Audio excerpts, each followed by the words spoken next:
بسم الله الرحمن الرحيم. السلام عليكم ورحمة الله وبركاته أخواني الأعزاء. أكثر الحالات اللي تنتشر بالجروبات وأكثر الحالات اللي يصير الاستفسار عنها وبيان الأسباب هي تعثر التفقيس. احنا عندنا هاي الحالة منشورة في أحد الجروبات من قبل أحد الأخوان. لاحظ هاي الصورة، يعني التعليقات عليها متقاطعة ومختلفة وخاضعة لآراء شخصية دون الاستناد إلى أي سند علمي أو مقنع. احنا نلاحظ هاي الصورة هسه. احنا عندنا هل الأعمار هنا متساوية؟ طبعا ما متساوية. هذا مهيأ إلى الخروج التفقيس، وهذا في مرحلة الوسط، وهذا في مرحلة 10 أيام أو أقل أو أكثر، وكذلك هذا. يعني شنو السبب؟ واحد مثلا يقول السبب الرطوبة. طيب هن المجموعة هاي اللي احنا نشوفها أمامنا هو ضمن حيز واحد المغلق اللي هو المفقسة. يعني هل هذا تحسن بالرطوبة وهذا ما شملت الرطوبة وبقي على وضعه؟ هاي نظرية الرطوبة هنا ما مقنعة. بعدين واحد يقول المعايرة. عزيزي، المعايرة تشمل ضبط الحرارة، يعني ما لها علاقة مثلا بالبيض الغير مخصب. يعني البيض إذا ما مخصب شو عليها المعايرة به؟ شو عليها المعايرة بعدم تنسيق الحرارة بين الرفوف؟ يعني هواي أمور. أيضا هاي المعايرة نستبعدها من هاي الصورة بالذات.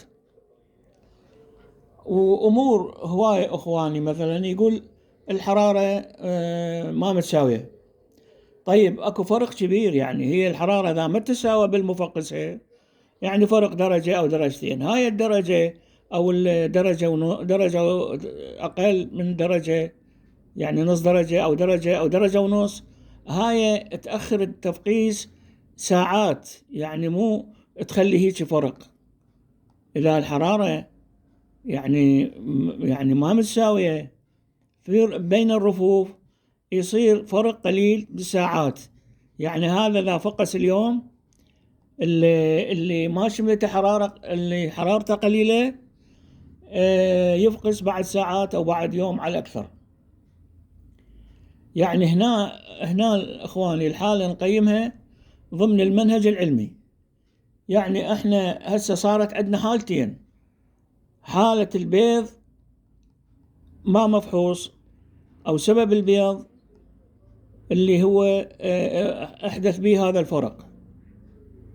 يعني أنت من تفحص البيض إخواني أبو الخبرة هاي الأمور يحسمها باليوم السابع، أثناء الفحص باليوم السابع تحديدا تظهر عنده 3 حالات. الحالة الأولى هو بيض غير مخصب، هذا يستبعد تماما عن المفقسة، والمفقسة ما مسؤولة عنه حقيقة. الحالة الثانية هو بيض أجنة ضعيفة. شلون تعرفها أجنة ضعيفة؟ أنت خلال الفحص يظهر عندك أجنة نشطة مثل هذا مثلا، هذا التشعبات مالته باليوم السابع قوية وواضحة، يختلف عن تشعبات هذا. أنت كله تعتبره عالق أو كله تعتبره شاد بالعامية مثل ما يقولون، لكن الشد مال هذا مو مثل الشد مال هذا يا إخواني.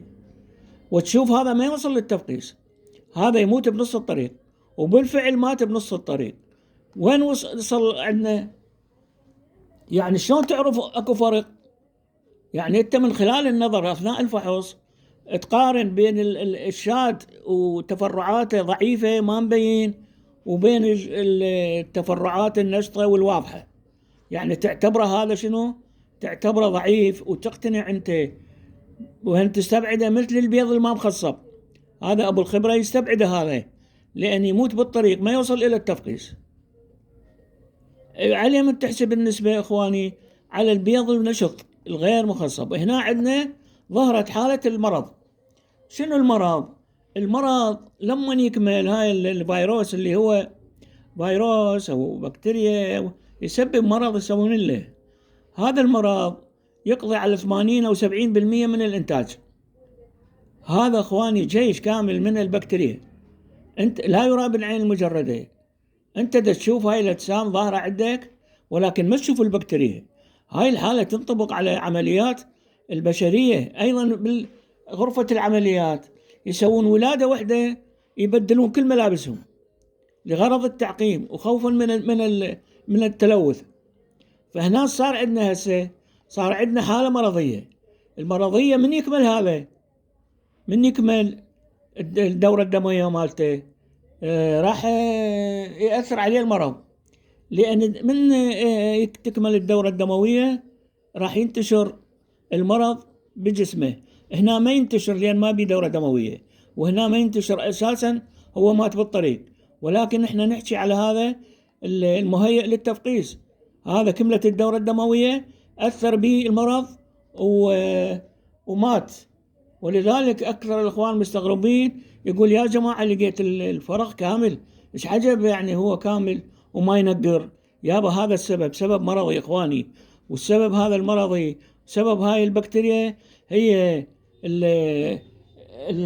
استخدام نظام الوجبات اللي يدمر الوجبة بعد وجبة، أو عدم تعقيم المفقسة تعقيم جيد، ويبقى بها تلوث ويجي يذب بها البيض مرة ثانية، وكل أسبوع يخلي له وجبة بيض، والنتيجة هاي النتيجة. حقيقة أنا هسه هذا الأخ ما أعرف يعني منظمها معقمها ما أعرف.